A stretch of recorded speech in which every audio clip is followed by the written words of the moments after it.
PCB agrees to hybrid model for Champions Trophy. PCB made two big demands to the ICC after agreeing to the hybrid model for the Champions Trophy tournament. Putting an end to months of back and forth and anticipation over the ICC Champions Trophy and its venues, the Pakistan Cricket Board has finally agreed to the hybrid model, under which India will play their matches in Dubai while the rest of the games will be played in Pakistan.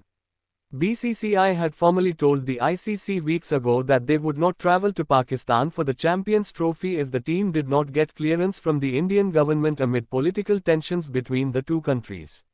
This soon sparked discussions on adapting the hybrid model, which was used during the Asia Cup last year. Only 3 league games and 1 Super 4 match were played in Pakistan, while the remaining games were staged in Sri Lanka.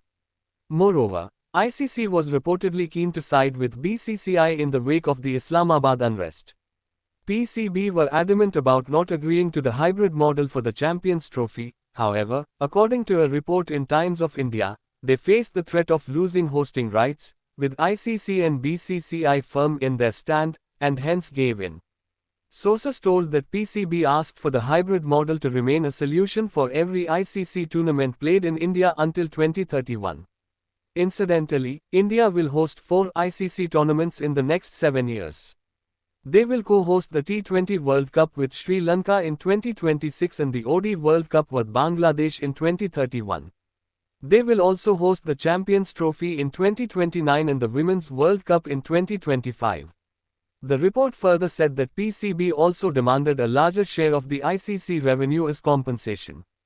They are currently getting 6% less than BCCI's share, 38%, while the apex body has already offered a compensation value well above the hosting fees. However, ICC are unlikely to accept the demand since other member nations would not agree to cut their shares, leaving BCCI to bear the pressure.